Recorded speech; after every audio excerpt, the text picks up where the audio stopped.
Viewers எல்லாருக்கும் வணக்கம். Welcome to doctor Nirmala Vijay talks. Walking போகிறதுனால நம்ம உடம்புக்கு நிறைய நன்மைகள் கிடைக்குதுங்க.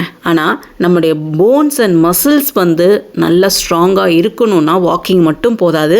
அதோட சில ஸ்ட்ரென்த் ட்ரைனிங் எக்ஸசைஸ் பண்ணுறது ரொம்ப ரொம்ப முக்கியம். இன்றைக்கி அதை பற்றி தான் நான் பேச போகிறேன். ஸ்ட்ரென்த் ட்ரைனிங் எக்ஸசைஸ் வெயிட் ட்ரைனிங்னு சொல்லலாம், இல்லை ரெசிஸ்டன்ஸ் ட்ரைனிங்னு கூட சொல்லலாம். அதாவது டம்பிள்ஸ் வச்சு பண்ணுறது, இல்லை ஏதாவது ஒரு வெயிட் தூக்கி நம்ம பண்ணுற எக்ஸசைஸ், இல்லை ரெசிஸ்டன்ஸ் பேண்ட்ஸ் வச்சு நம்ம பண்ணக்கூடிய எக்ஸசைஸ் தான் ஸ்ட்ரென்த் ட்ரைனிங் எக்ஸசைஸ்னு சொல்லுவாங்க. இது பண்ணுறதுனால என்ன நன்மைகள் கிடைக்குது அப்படின்னா, நம்ம ரொம்ப ஸ்ட்ராங்கர் அண்ட் ஆக்டிவாக இருக்கிறதுக்கு ரொம்ப ஹெல்ப் பண்ணுதுங்க. இது ரிசர்ச் பண்ணியே சொல்லியிருக்காங்க.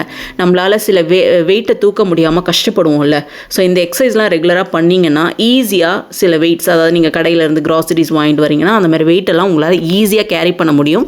இதை ரிசர்ச் பண்ணியே சொல்லியிருக்காங்க. ஸோ நீங்கள் ஸ்ட்ராங் அண்ட் ஃபிட் அண்ட் ஹெல்த்தியாக இருக்கணும்னு நினச்சிங்கன்னா இந்த ஸ்ட்ரென்த் ட்ரைனிங் எக்ஸசைஸை வீக்லி ஒரு 5 days இல்லை 4 days பண்ணுங்கள். ரொம்ப நல்லது. அதுவே உங்களுக்கு நல்ல பெனிஃபிட்டை கொடுக்கும். இன்னொன்று, வெயிட் லாஸ்க்கு ரொம்ப ரொம்ப நல்லதுங்க. இதை மறந்துடாதீங்க, மைண்டில் வச்சுக்கோங்க. கேலரிஸை நல்லாவே பர்ன் பண்ணுது, மெட்டபாலிசத்தை நல்லாவே பூஸ்ட் பண்ணுது. ஸோ வெயிட் லாஸ்க்கு ட்ரை பண்ணுறவங்க தாராளமாக இந்த எக்ஸசைஸையும் உங்கள் லிஸ்ட்டில் சேர்த்துக்கோங்க. உங்கள் பெல்லி ஃபேட் குறையிறதுக்கும் இது ரொம்பவே ஹெல்ப் பண்ணுதுங்க. ஸோ ஸ்ட்ரென்த் ட்ரைனிங் எக்ஸசைஸ் பண்ணுறது மூலயமா எவ்வளோ நன்மைகள் கிடைக்குது. இதையும் தாண்டி இன்னும் என்ன நன்மைகள் கிடைக்குது தெரியுமா? அமெரிக்கன் ஹார்ட் அசோசியேஷன்லேயே சொல்லியிருக்காங்க, இது உங்களுடைய ஹார்ட்டோட ஹெல்த்தை இம்ப்ரூவ் பண்ணுறதா சொல்கிறாங்க. இதில் நிறைய பேருக்கு ஒரு டவுட் வரலாம், என்னங்க நிறைய பேர் இந்த மாதிரி எக்ஸசைஸ்லாம் பண்ணி வெயிட்டெல்லாம் தூக்கி திடீர்னு ஹார்ட் அட்டாக் பொட்டுன்னு போயிருக்காங்களே, ஸோ என்ன நீங்கள் இதெல்லாம் பண்ண சொல்கிறீங்களே அப்படின்ற ஒரு டவுட் வரும். ஸோ கரெக்ட் தாங்க, டவுட் கரெக்ட் தான், நான் தப்பு சொல்ல மாட்டேன். ஸோ எதையுமே ஓவர் டூ பண்ணால் பிரச்சனை தான். நம்மளுக்கு என்ன வெயிட் தூக்க முடியுமோ, நம்மளால் என்ன முடியுமோ அதை தான் பண்ணணும். ரொம்ப விகரஸாக பண்ணுறது, அதிகமாக வெயிட் தூக்கிறது, இதெல்லாம் பண்ணும்போது கண்டிப்பாக நம்முடைய ஹார்ட்டை பாதிக்கலாம். பட் நீங்கள் அளவோடு தூக்கி செய்கிறீங்க அப்படின்னா உங்கள் ஹார்ட்டுக்கு என்றைக்குமே அது நல்லது தாங்க.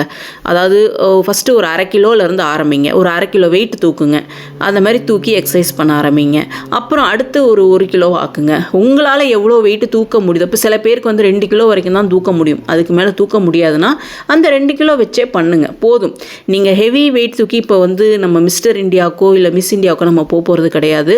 ஸோ நீங்கள் உங்களால் முடிஞ்ச வெயிட்டை மட்டும் தூக்குங்க, ஓவர் டூ பண்ணாதீங்க. நான் எல்லாருக்கும் சொல்கிறது இதுதான், அளவோடு பண்ணுங்கள். ஸோ இது பேட் கொலஸ்ட்ராலை குறைக்கிறதுக்கு ரொம்ப ஹெல்ப் பண்ணுது. பிபியை கண்ட்ரோல்டாக வச்சுருக்கு.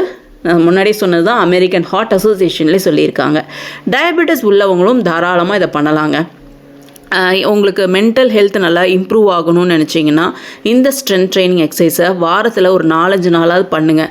ஒருவேளை உங்களுக்கு டெய்லியுமே பண்ண முடியும் அப்படின்னா பண்ணுங்கள், ரொம்பவே நல்லது. உங்களுடைய மென்டல் ஹெல்த் நல்லா இருந்தாலே உங்களுடைய ஓவரால் ஹெல்த் நல்லாயிருக்கும்.